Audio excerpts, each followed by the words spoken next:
classmates, we're going to discuss the different contents of 8S Good Housekeeping. Let's go! Housekeeping is the maintenance of a house or domestic establishment. It refers to the management of household affairs, care, and services of property and equipment of a commercial or industrial building. It is an ongoing process, procedure, and services of a government, establishment, or the like. The legal basis for housekeeping is from the Rule 1060, Premises of Establishments. It follows the occupational safety and health standards as amended in 1989. The general provision states that good housekeeping must be maintained at all times through cleanliness of building, yard, machines, equipment, regular waste disposal, and orderly arrangement of processes, operations, storage, and filing of materials. Some signs of poor housekeeping are cluttered and poorly arranged areas, unorganized storage of materials, dusty, dirty floors and work surfaces, tools and equipment left in work areas, no waste bins and containers, and the presence of spills and leaks. Some accidents from poor housekeeping includes electrocution from poor electrical installation, fires resulting from improper storage, slips from wet floors or spills, collision caused by improperly placed objects, and tripping over loose materials lying on the floor. Good housekeeping means that there's a clean and orderly place for everything. Housekeeping is more than just sweeping the floor. 8S represents the principles of housekeeping that maintain the order of a workplace and organization. It is beyond cleaning and painting. This tool establishes an efficient and functional workplace. Sayri or sort simplifies work by eliminating obstacles. An example of sort or sayri is removing, preventing, and disposing of unnecessary items properly and is stored in a red tag area to segregate them from the workplace. This principle requires a fully skilled supervisor to check regularly. Some examples of applying the principle of sayri or sort include: no personal things or personal effects exposed within the work area.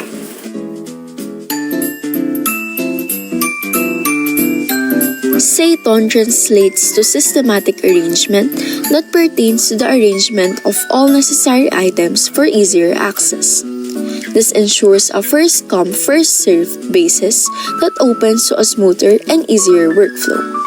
Some examples of applying the principle of Seiton or systematic arrangement include: only single extension units are being used.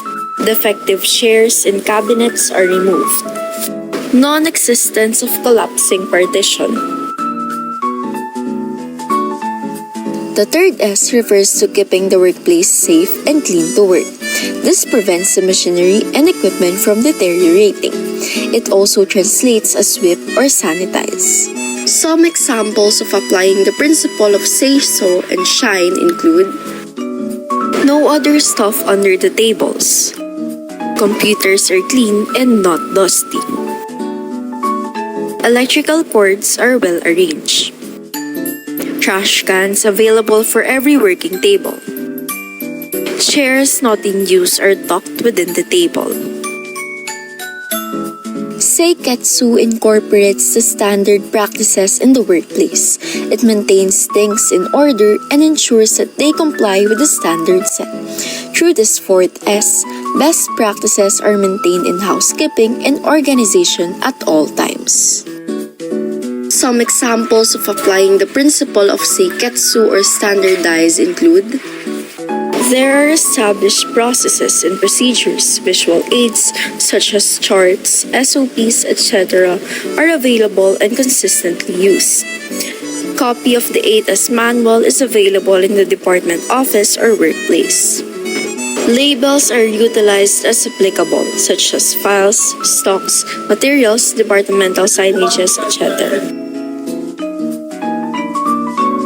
Shitsuke keeps work in order. it pertains to working without being told.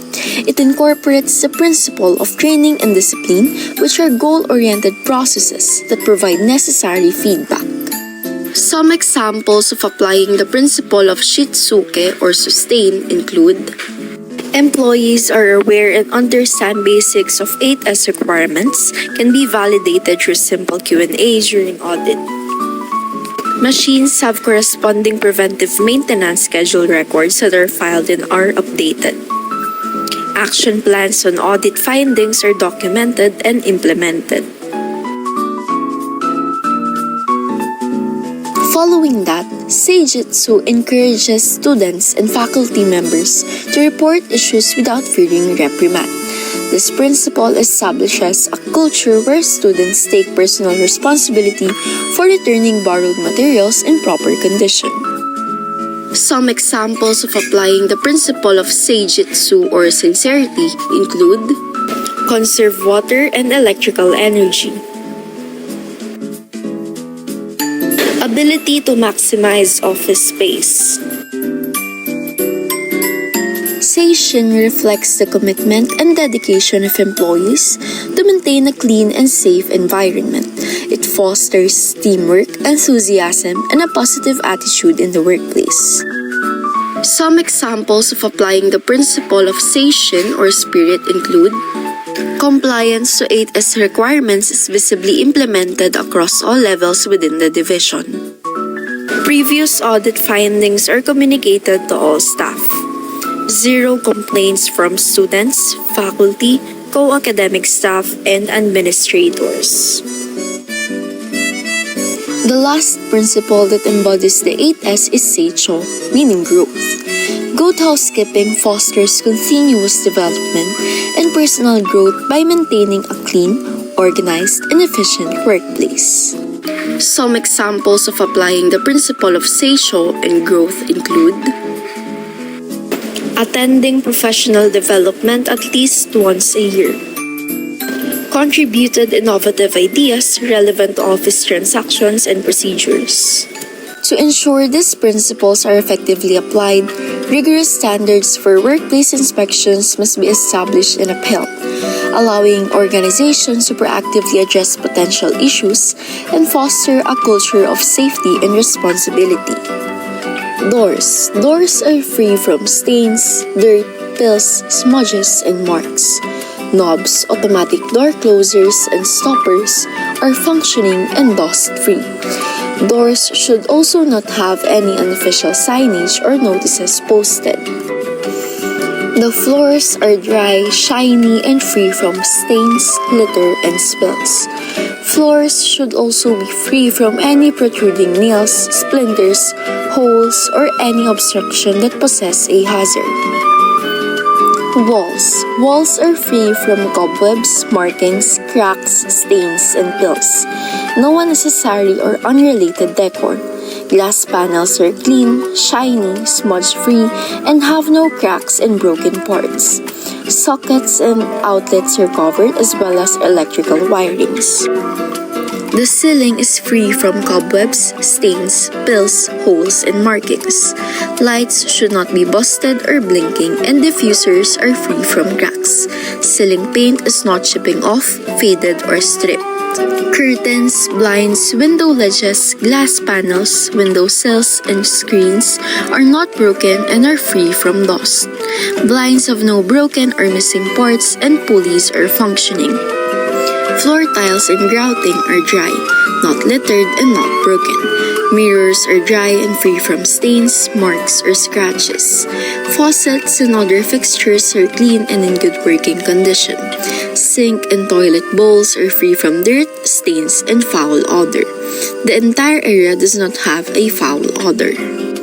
Hallways and passages are free from litter and not obstructed by any structure or object. Emergency or fire exits are free from obstructions. Cabinets, shelves, racks, and lockers are free from dust and dirt inside and out and are labeled accordingly.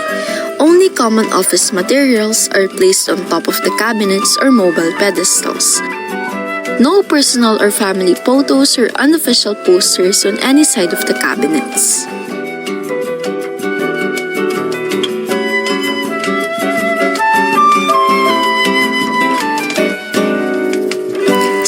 Edges are free from dust, stains, and smudges. It is aligned, not loose and dangling. This should not have no cracks, broken parts, or any missing letters or symbols. Whiteboards are completely erased and wiped clean when not in use. Tools and supplies are placed in designated locations and properly labeled as applicable. These are organized or stacked according to height. Cartons or boxes materials are in good conditions. Tools and supplies are clean and free from dust and dirt. Each kind of tool or supply has a designated area and is stored there for easy retrieval and inventory. Dated memos and schedules are removed at the end of the workweek. Records are disposed of after meeting the retention period. Papers and folders are free from dust, smooth and free from folds or crumples, and are properly labeled. Labels used are in standard format. Out records and documents are filed according to the retention policy neatly and orderly at designated locations. Machines, computers, telephones, and other electronic equipment are clean, dust-free, with no unnecessary items placed on top of the machine. Cables and wires are tied neatly, not coiled and entangled, and does not obstruct passageways. All equipment is in good working condition. Machines and computers are turned off or placed in standby mode when not in use. Safety devices such as fire extinguishers and first aid kit are functioning fully. Fire extinguishers and emergency lights are conveniently located and well maintained. Staff wears the prescribed uniform when in the workplace. Employees' uniforms and clothing are neat and tidy. Items for disposal are reported properly to the concerned department or immediate superior. Items for disposal are properly sorted, labeled, and segregated. Reusable papers and other recyclable items are placed in a designated area. Thanks for diving into the 8S of good housekeeping. Now remember, housekeeping is about creating a workspace where you can thrive. Thank you, classmates.